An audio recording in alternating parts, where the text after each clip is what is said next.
We just got some major updates surrounding Juan Soto and what the rest of his offseason is really going to look like. I'm here to break down all of the new information on this episode of Red Sox Digest. But first, remember, if you're a part of the 83% currently watching this video, not currently subscribed to the channel, please scroll down, click the subscribe button, get us to 1,000 subscribers. You guys have been killing it as of late, just surpassing 700 subscribers. So thank you guys so very much for all the love and support. We do appreciate all of it. But now let's get to it and break down the massive Juan Soto updates, as they are massive. And again, we do have a few of them. Now, this whole conversation, the whole drama and speculation surrounding Juan Soto is so heavy, if you will, in the sense of what this offseason is really going to look like. He's the biggest name without a doubt, regardless of the position. He's going to be paid the most money. He has the most talent. He has the most potential in the free agency right now. There's no argument. There's no debate. I know Blake Snell just went to the Dodgers.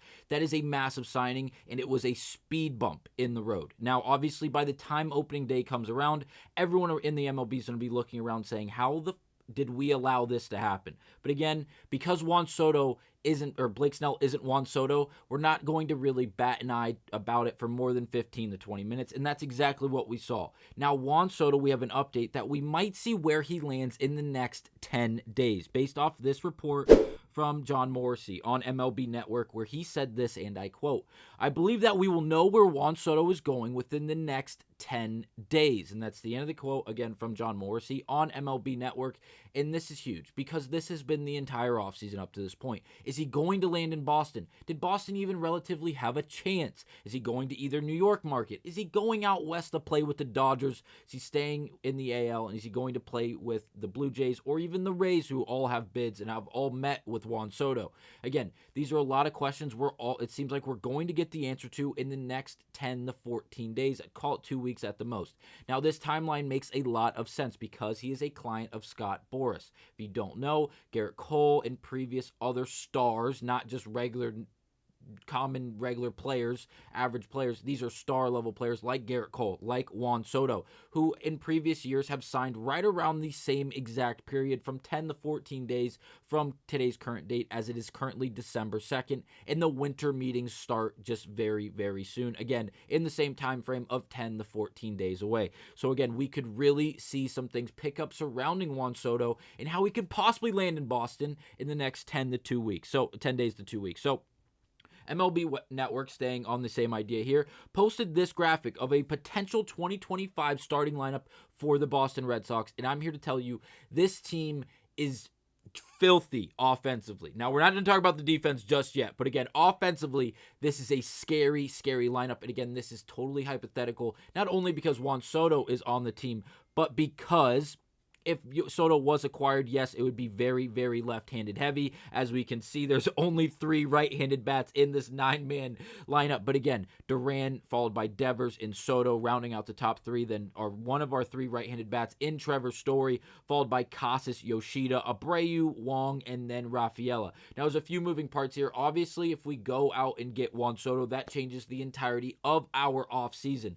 And going into this offseason, pitching is outside of this conversation right now, but right-handed bats was the other conversation. Right now with Rafaela, I would love to see him be an everyday guy, as he can play second, short, third, center field. He can play a lot of positions, and because of his athleticism and really the offense and really the defensive side that he brings to the game what could be every day at multiple positions, I would love to see him play a lot. Again, very young, like Abreu. I think we could see these guys play a lot.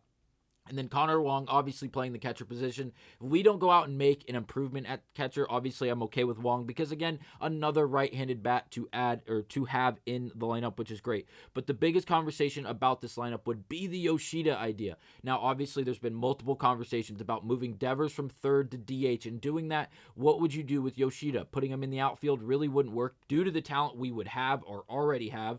In Abreu. Rafaela can play the outfield. Duran, obviously. And then if you acquire Soto, that's our left fielder right there. And then Devers would be playing DH. Moving Yoshida for a possible right-handed bat, or adding him in a trade package to then go out and acquire someone like Garrett Crochet, could be a very, very smart and good play by these Boston Red Sox to be able to move someone with the talent and the bit of potential that he has. If he stays healthy, he is a great offensive threat. Again, defensively, a below average, without a doubt. But again, he hasn't even had the reps and really attempts to play the outfield. Obviously, we saw this past season with the Boston Red Sox. Yoshida had minuscule amount of reps in the outfield due to the labrum issues and the forearm issues that he was, or the elbow issues he had been dealing with all season long. Again, a conversation that we're going to have after this massive weight has been lifted off of our shoulders during this offseason, speaking about Soto and this Red Sox conversation.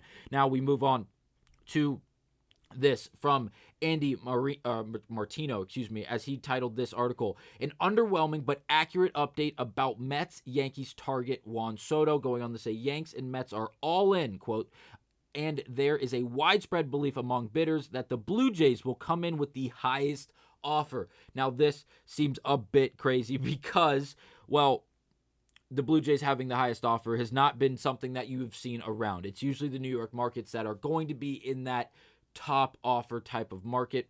When it comes to the New York Mets, we've heard that Cohen is going to offer this man basically the entirety of the team in order to go out and get someone like Juan Soto with the Mets. So Boston Sports Gordo goes on to post the actual quote from that article that we're citing, as he goes on to say, if you, as a Mets, Yankees, Red Sox, or Blue Jays fan are frustrated by this, take comfort in the fact that teams involved are similarly are in the dark.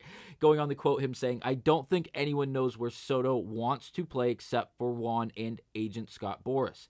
And maybe Juan's family, says one well-placed league source. Going on to say, even Yankee people who like Soto personally and felt connected with him over the course of the year claim no insight into the depths of the head and heart. Again, speaking about Juan Soto here and really where he is going to land in the next, what seems like 10 to 14 days. Now, to add a little bit of salt to this idea and no one really knowing where he's going to go outside of possibly his family, we have this from Marino Pepin.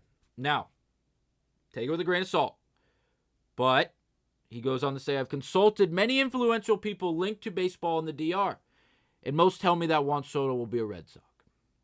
This week looks interesting. Now, him saying this week looks interesting makes me believe this just slightly because, again, he doesn't have a verified sticker. Obviously, if you check, he's been involved with broadcasting, Spanish broadcasting in the Boston Red Sox specifically since the year 2000. So he's been in the game for 20 plus years, just at least that he's posting on Twitter. So, again, take it with a grain of salt, but this week looks interesting. Hey, I'm just saying this week looks interesting, ladies and gentlemen. I'm not saying he's a Red Sox, but I'm just saying there's a massive chance. It seems like he's talking to people that would not be in a league office, but people that are in and around the DR that could be connected with Juan Soto's family or Juan Soto personally as a friend or as a peer. I'm just throwing it out there.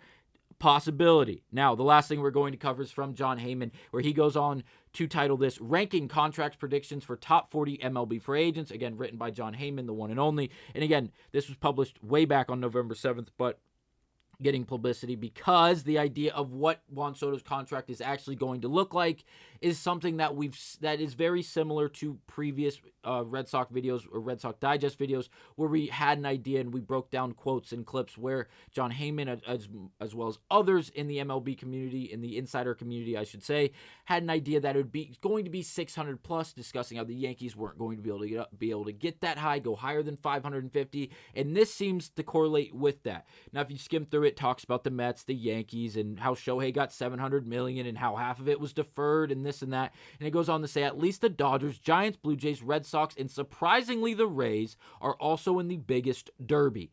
$630 million for 14 years. Again, that is Heyman's prediction of what Soto's contract may look like from one of these teams, obviously the ones listed, as well as the Mets and the Yankees. So again, we've seen in previous videos them discussing how the Yankees may not be able to surpass that number of $550 million for Juan Soto. And because of that, well, initially we were believing it was going to be 600 plus. And because of them not being able to surpass the 550 mark, are they actually one of the bigger competitors in the Juan Soto speculation and really in the Juan Soto sweepstakes?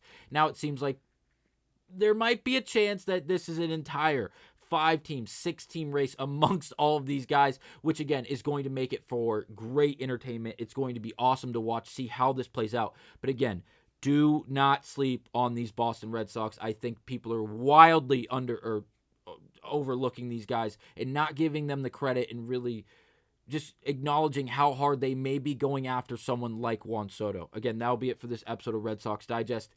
Let him become a Red Sox, and I promise you I'll be unbearable. That's all I'm going to say. But I'll see you guys on the next episode when he is a Red Sox.